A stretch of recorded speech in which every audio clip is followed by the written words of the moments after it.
Check, check, check, check. Peace, peace, peace, peace. Peace to you and yours. Peace to you and yours. Welcome, welcome, welcome. Welcome to another episode of Third Eye Thursdays.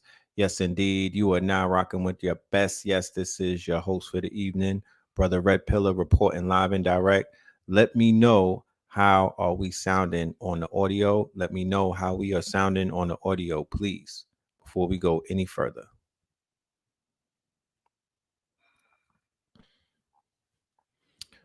Peace, love, and light. Islam to all of the Moors in the building. Greetings. Good evening. Uh, Hotep, Shalom, and all of the greetings of civilized man, woman, and child.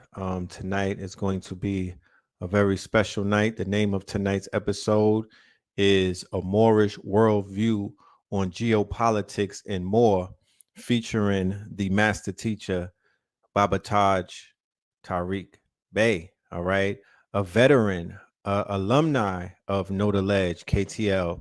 As a matter of fact, Baba Taj was our inaugural guest in our first Blog Talk radio show in the year of 2010, January 8th, on the Prophet's birthday. So he is one of the ones who opened up the northern gates. He opened up the gates for Know the Ledge. All right. So that's how far we go back. And that's how, for everybody who is new to the program. And for those who are new to the program, this is one of the reasons specifically why this show is so important. And this is why we are doing this show tonight, because we have a lot of new people who have joined the movement, and they're not familiar with Baba. They're not familiar with the teachings of Taj Tariq Bey. They might have heard of him, or they might have seen him on TikTok or YouTube, but it's very rare that they've seen him in person. And I decided that now is the time. Timing is everything. And the message that the Moors have delivered from time immemorial, but definitely in the past 20 to 30 years, we are in a day and a time where that information has come to pass. All things get better in time. They say the great divine speaks through signs, and things age fine like wine. Well, the prophets who come amongst us and the messengers, the way that we're able to qualify them and the way that we're able to measure their wisdom is the fact that things that they have spoken of and teachings that they have given the people, we're able to look at it and we're able to measure it to see if these teachings have come to pass. And I would definitely, I would give you the task to do that for anybody that you call your teacher. I would suggest you run their teachings through the quote unquote run it through some type of measurement, run it through some type of quote unquote. Don't be afraid either, don't be intimidated. Learn how to measure it and learn how to weigh it to see if it's true or not. And this brother that I'm about to introduce you to, since going all the way back into New York City when we were in Harlem at the National Black Theater throughout the years of 2000, and if my memory serves me correct, I would say 2000 and about 9, headed all the way up to about 2020. Okay, this brother was giving information to the multitudes. There were days where I counted 300 to 400 people in those rooms on Wednesdays, every single Wednesday in New York City. The Moors were delivering pertinent information, life-saving information, restoring our nationality through right information, restoring our posture. I'm talking about giving us eyes that we can see and ears that we can hear, because I promise you, the preparation that me personally I was able to receive from many different Moors and many different master teachers throughout my days and times and whatnot, it has prepared me for everything that I'm seeing today. And nothing surprises me. I'm actually, like I've said before, those of us that are true students, we wake up to presents every single day that we pick our phone up. It's a gift and a present being unwrapped in real time. All type of events coming true. And if our memory serves us correct, we were sitting in rooms and we were being told years and years and years ago that this was going to happen verbatim. Imagine the joy. But I'm not going to talk your heads off. We will be doing roll call, maybe in the middle of the show when the room fills up. But for right now, I have my guest in the room and I'm not going to keep him waiting. This is a busy man. So I want to bring to the stage, ladies and gentlemen, our brother, your brother, none other than the master teacher himself, Tarik Bey. Peace, love, and light. Islam. Peace, love, and light, good brother. Excuse Yes. yeah, I just came in from work, so excuse the darkness Nah, because I'm throwing stuff around. you good. Anyway, And your lighting is great. Look, I'm in the darkness right here. I'm behind the, you know what I'm saying? I'm behind the curtain. right on, You good brother. everything is good. The sound is good. You look good. How you been doing? How you doing? It's been a minute since I've seen you. Busy, busy, busy. I should be in the shower, so excuse me. That's But right.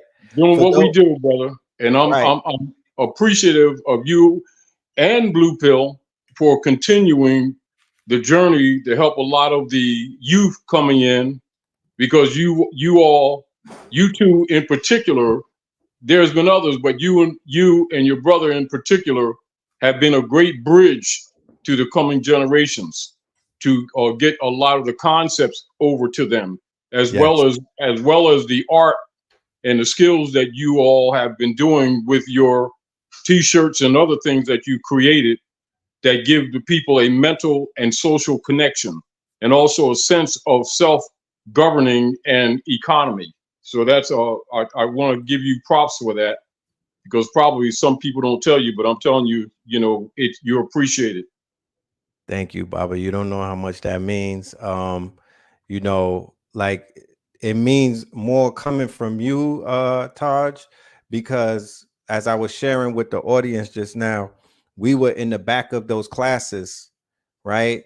With baby faces, and you were on the stage, you were the teacher, you know what I mean? You were holding class over the years and whatnot.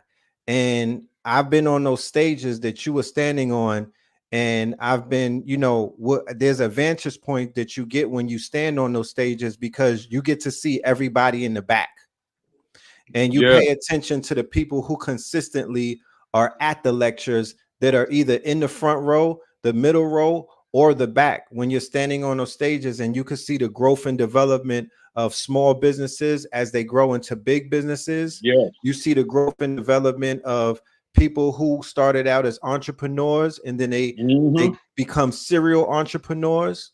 You get to see the children growing that Yes, people for bring real. to these people bring babies to the lectures, and And a then lot of them babies got babies now. the babies got babies now. And I know, that we were under the watchful eye of you and other elders. You feel me? Elders that are not even here anymore. Mr. Arnold, Sister Yeah. Chachina Arnold's father, Mr. Yep. Arnold, so many elders that were watchful over us and told us, dropped gems on me and Blue Pill, gave us wisdom, greeted our Mama Pill with the utmost respect. It's just Hmm. I have a lot of grateful moments. So Yeah. to know that you've been watching and you've seen the authenticity in which we had to had to persevere and And and to and and, endure. and to And endure, yes, because it wasn't handed to us. Like we literally had to we climbed this mountain, and we climbed it carrying a lot of weight on our shoulders. you got that right twice. You know what I mean? And we did it in Just the as a eyes note, of, huh? just as a note to you, too. Yes. Brother Gene used to call me every week up until a couple weeks before he, transformed. He loved you, brother Gene. You had a place in his heart. He told me on many occasions the information and the light that was shined upon him, that basically woke him up to a world that he did not know existed. He was like, yo, nobody could have paid, because remember, Gene was a wealthy businessman, and he would Mm-hmm. tell me, he was like, there's no amount of money, there's no amount of quote unquote buildings and real estate that I could own, there's no amount of any of these material things that I would ever trade for the information that I receive every Wednesday and every Monday, because it was the brother Ali was in on Monday class, Mm-hmm. right? And then Baba Gene, he would be at all of the lectures, all of the debates, Yes, everything that came remember through. he used to do the door for us, him and his He's wife. him and his wife. Yes, you feel me? Call Mm-hmm. sister. Is it Carla? Yeah. Yes, yes. Big ups to Carmen, Sister Carmen, Carmen. Sister Carmen, indeed. Sister Mm-hmm. Carmen and Brother Gene, man, treasures, treasures. I treasure their memories, the Yes. memories that we all had together. And Mm-hmm. now we're here, right? Many, many moons later, we're still out here working. I see you out there on the highways and the byways. I see you Yep. going viral. I see. People won't let me rest. Right, right, right. As I said earlier, it seems that the information that's been disseminated over the past 20 to 30 years, somehow, some way now, in It's these days and manifesting. times, not only is it manifested, but it's even much more needed today than yesterday. Exactly. There's been numerous people who have told me that in the federal and in the state prison system, one of the most promising and one of the most reward giving studies and disciplines is Moorish science. And I'd be like, why is that, my brother? And they tell me, because it's that type of practice that are changing people's lives forever, because they giving time back and they coming home. It's breaking them out of the quote unquote purgatory. It's freeing them from slavery, Mm-hmm. you know?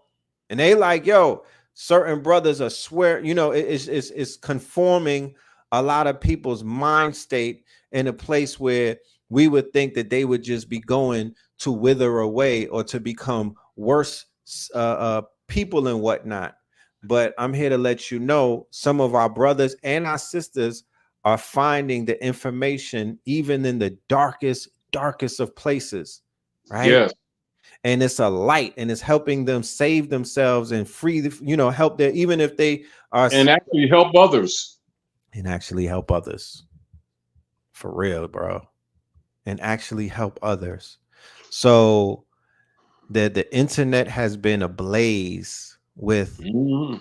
information about so many things that we sat down and learned in civics and heritage class, dealing with sovereignty, dealing with status. And one of the hottest conversations taking place on the internet is the color black Mm-hmm. and its legal connotations, or the legal ramifications Yes. behind the color black. And So the people being really the people of the land. yes. So as we begin this navigation tonight, this journey that we're gonna partake upon, Mm-hmm. I want to open it up by asking you the first question. And I want to just get the quote unquote 800-pound gorilla out of the room.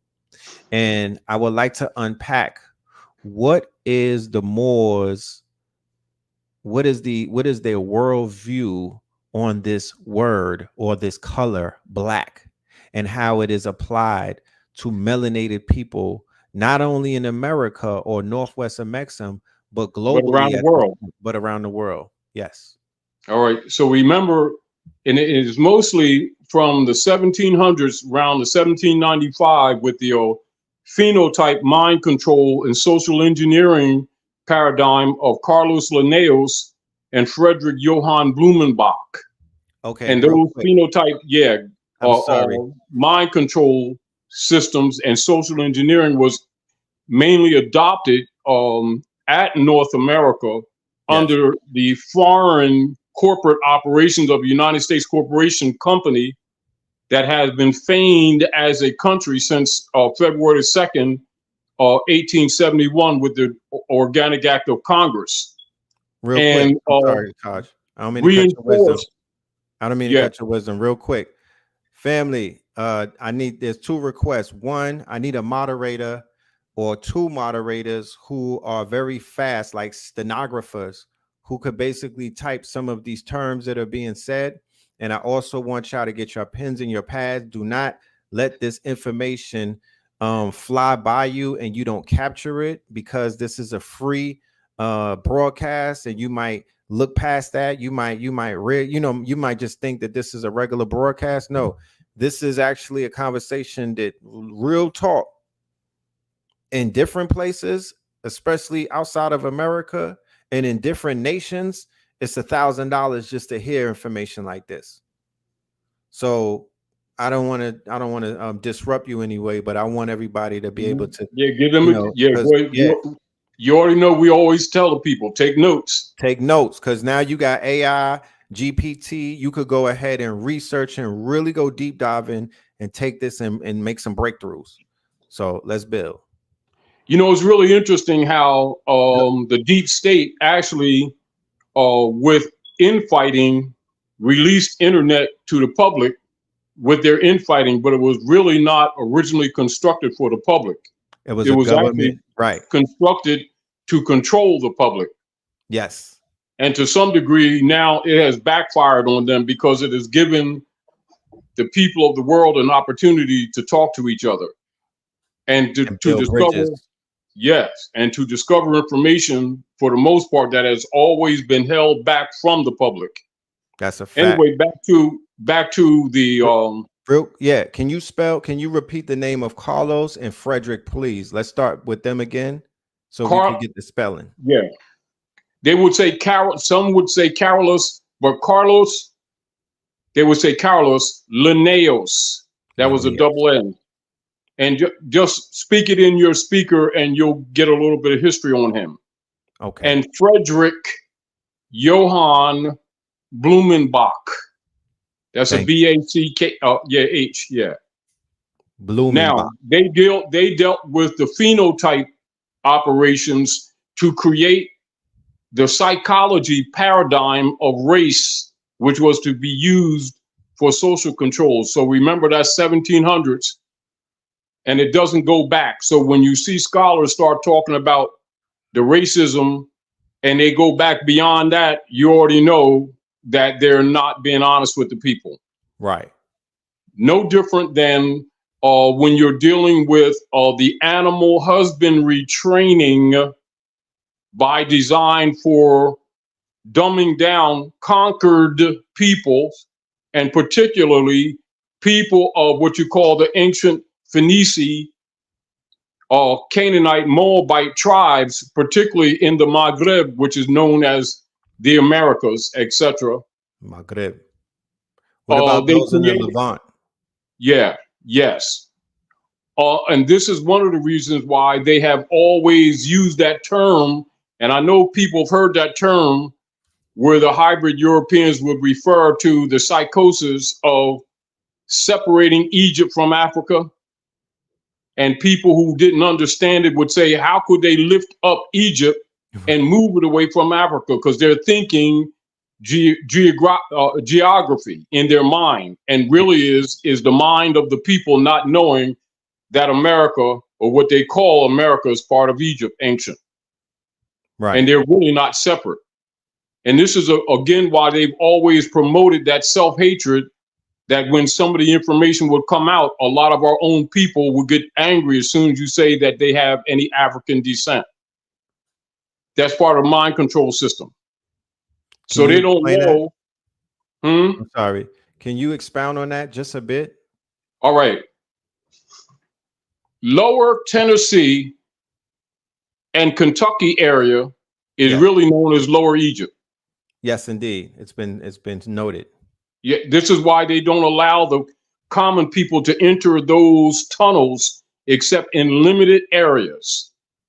Another dynamic is why they disallow the general public altogether to go into what you call any deep entries into the Grand Canyon.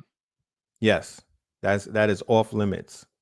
Because they will find more so-called ancient Hikupta, because remember, Egypt is a modern term for Hikupta. That's where you get Ptah from. Yes. The actual name of Egypt is Hikupta, and it includes here. And so they don't want people to know about the Great Super Devere, where would you refer to Tameri, or what you refer to as Kemet, where the northern part of what they call Africa in modern times actually was at the Gulf of Mexico. The Yucatan Peninsula? Yeah, absolutely. Okay. And they will refer to it in their rewritten history as the continental shift. Right. Or continental drift, and also called Pangea. Right. Or the sinking of Mu and Atlantis. The ancient ones here refer to it as the cocoa plate shift. Mm. And so you're talking about compound thousands of years ago. And our people have been here then and before. Fact. So when they tell the people the reconstructed history of the so-called Black diaspora, that's totally reconstructed. And for the most part,